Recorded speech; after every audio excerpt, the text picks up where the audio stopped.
Le carton rouge, synonyme d'expulsion au foot, est une sanction qui pénalise bien souvent son équipe. Mais parfois, il y a des situations qui sont soit complètement ubuesques, souvent très drôles, soit même de temps en temps salvatrices. Dans cette vidéo, je vous ai préparé un peu pêle-mêle, référence, les pires cartons rouges qu'il m'ait été possible de voir dans le football. Alors ce n'est pas un classement, mais une succession de petites anecdotes, et ce n'est sans doute pas exhaustif, alors si vous en avez d'autres en tête, d'autres situations ayant amené à des cartons rouges du même genre, eh bien n'hésitez pas à en faire profiter la communauté dans les commentaires en dessous. Mais juste avant les amis, comme d'habitude, pensez à vous abonner et cliquer sur la cloche de notification, ça fait plaisir, ça fait progresser la chaîne.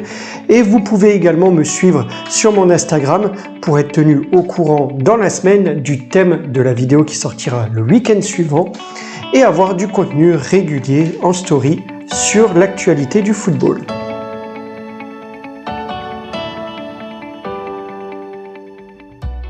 Bonjour les amis et bienvenue dans cette nouvelle vidéo. Je vous propose donc de parcourir ensemble ces anecdotes, les pires cartons rouges de l'histoire. Allez, installez-vous confortablement, on y va.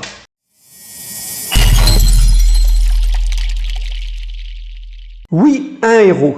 Scandaleux, mais un héros, c'est ce qui caractérise ce carton rouge reçu ce jour-là par Luis Suarez. Je m'en souviens encore très bien tellement j'ai pesté. Lors de la Coupe du Monde 2010, alors que le Ghana affronte l'Uruguay, en réussissant à se hisser en quart de finale, on joue la prolongation. Le Ghana a une équipe solide et à la 121e minute, il manque de transformer une occasion en or parce que Suarez arrête la balle sur sa ligne avec la main. Alors évidemment, il est expulsé, penalty pour le Ghana et Asamoah le loupe. Asamoah loupe le penalty. Il manque ce penalty et manque donc de qualifier le Ghana pour la demi-finale. Le match se termine alors sur un score de 1 partout, séance de tir au but pour départager les équipes et c'est l'Uruguay qui la remporte. Imaginez-vous un petit peu l'ascenseur émotionnel. Un truand ou un héros ce Suarez, c'est selon. Pour moi c'était un de truand à ce moment-là.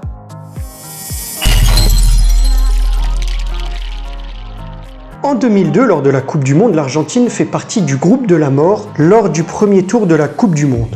C'est pourtant une des favorites de la compétition, mais avec l'Angleterre, la Suède et le Nigeria, une surprise peut arriver. Eh bien, ce sont deux surprises auxquelles nous avons eu droit lors du dernier match de groupe entre l'Argentine et la Suède. L'Argentine avait battu le Nigeria auparavant, mais avait perdu contre l'Angleterre. Leur match nul contre la Suède au dernier match de groupe entraîne leur élimination. Première surprise. Mais en plus, Caniggia reçoit un carton rouge. Alors jusque-là, rien d'anormal, sauf qu'il reçoit un carton rouge alors qu'il n'est même pas sur la pelouse. Un peu trop volubile aux yeux de l'arbitre, eh bien celui-ci l'expulse alors qu'il est sur le banc de touche.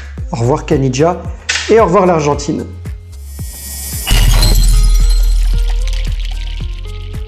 Lors de la saison 2013-2014, Chelsea reçoit Arsenal pour le compte de la 31e journée de championnat. Le match se conclut sur une déculottée, un score de 6-0 pour Chelsea. Mais lors de ce calvaire, à un moment, Oxlade-Chamberlain décide carrément d'arrêter un tir sur la ligne de sa main. Penalty et exclusion évidemment, mais l'arbitre avait certainement avait certainement le soleil dans les yeux puisqu'il exclut Kieran Gibbs. Bon d'accord, il y avait une petite ressemblance à l'époque. Mais une des qualités de l'arbitre était certainement d'aller au bout de ses idées. Impossible de l'en faire changer, de lui faire changer d'avis, même si le Chamberlain vient le voir et lui dit « Ref, it was me !»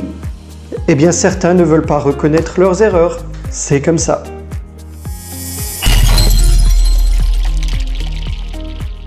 Lors d'un match entre le Milan AC et l'Inter de Milan en 2009, Ronaldinho se voit sanctionné d'un carton rouge après avoir contesté une décision de l'arbitre. Le problème est que l'arbitre se rend compte, en brandissant le carton, qu'il s'est tout simplement trompé de poche, et donc de couleur. Très vite, il le remet en poche et s'empresse de sortir le bon carton à Ronny, qui en rigole avec l'arbitre et reçoit les excuses de celui-ci sans déclencher d'incident diplomatique. Cocasse, eh bien le jeu a pu reprendre tout simplement après.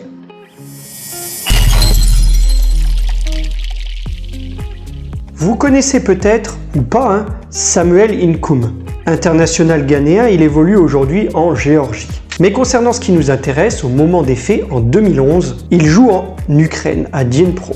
Au cours d'un match, il a reçu un premier carton jaune. Un peu plus tard, l'entraîneur choisit de le remplacer. Mais lorsque le joueur se dirige vers la zone de touche, vers les abords du terrain, eh bien qu'est-ce qu'il fait? Il enlève son maillot.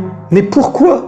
Pourquoi tu fais ça alors que le règlement est clair là-dessus? Résultat, il prend un deuxième carton jaune, synonyme d'expulsion. Il sort donc bien du terrain, mais n'est jamais remplacé. Mais stupide, mais quel con! S'il vous plaît? Sot. Absurde. Ça va ça, c'est friendly? Bon, pour la petite histoire, son club a quand même gagné 2-0.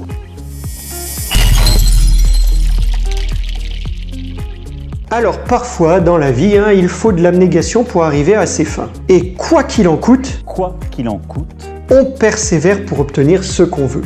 L'international croate, Šimunić, eh bien, est de cette trempe-là. Il persévère dans ses efforts tant qu'il n'arrive pas au résultat escompté. Par exemple ici, contre l'Australie, en 2006, eh bien, non content de ne pas être expulsé au bout de 2 avertissements, de 2 cartons jaunes, il se remet avec vigueur à l'ouvrage pour arriver à son objectif. Félicitations pour cette implication professionnelle et à cette belle erreur d'arbitrage au passage nous ayant permis de savourer ce moment d'exception.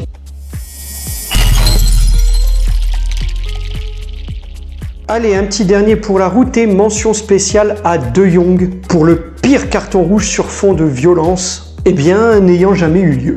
N'ayant jamais eu lieu puisqu'il a juste écopé d'un carton rouge, n'ayant jamais eu lieu puisqu'il a juste écopé d'un carton jaune pour ce coup véritablement de karaté, on dirait qu'il s'est trompé de sport. Enfin bon, je vous laisse juger par vous-même, Voilà les amis pour cette vidéo un peu plus légère que d'habitude. J'espère qu'elle vous aura plu. Si c'est le cas, laissez un pouce bleu. Si vous avez des idées de vidéos, des suggestions de thèmes que vous voudriez que je traite sur la chaîne, n'hésitez pas à m'en faire part dans l'espace commentaire. C'est également fait pour ça. Quant à moi, ce sera tout pour cette vidéo.